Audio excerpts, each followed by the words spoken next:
if a cup of cold water given in the name of Christ will not be forgotten at the last day, and Jesus says that explicitly, a cup of cold water given in my name is going to be remembered, then what of the greater works that are assigned to us? One of the problems that we have in this regard is that we make a mistake. We think that because, here's the mistake we make. We back off, we look at this world and its vanity and toil, and we think we're echoing the preacher in Ecclesiastes when we say it's all going to burn, man. It's all going up in flames. It's all worthless, and it's all going to burn. The problem with that is that that's false. Every one of you here is going to live forever. It's not all going to burn. What you invest in people, what lasts forever? The word of God, the grass withers, the flower fades, the word of the Lord endures forever. And every person you meet, every person you talk to, all the time, every person in your home, in your household, has an immortal soul. They're going to live forever. They're either going to be in the presence of God, enjoying the beatific vision forever and ever, or they're going to be shut out from his presence forever and ever. You have not dealt ever with a temporary person. There are no temporary persons. Everyone here lives forever. Do you see that?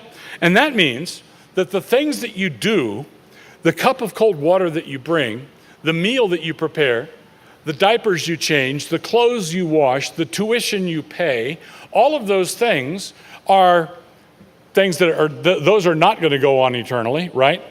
But they are in service of something that is going to go on forever, the person that you're loving, your neighbor, the person that you're giving yourself to, your neighbor.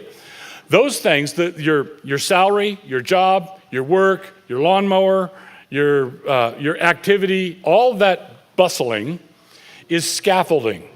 It's just scaffolding. And the scaffolding is going to come down.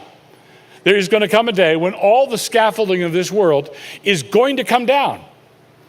And then we will see the building that we were all working on.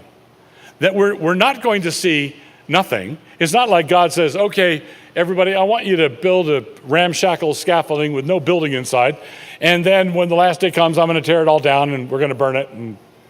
And then I'll say, my ways are inscrutable or something. No.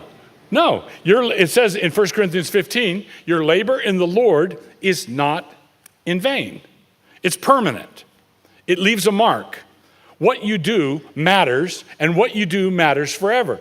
But you want to keep your eye on the ball. You want to keep your eye on what's actually going on. You don't want to get so attached to the scaffolding, right, that you start painting the scaffolding and start treating moving your furniture in on the scaffolding and living as though the scaffolding were the whole thing. No, the scaffolding is real. The scaffolding is important. The scaffolding is there for a purpose, but the scaffolding is temporary. But to confess that the scaffolding is temporary is not to say that the building is temporary or that the work is temporary. The work is the very opposite of temporary.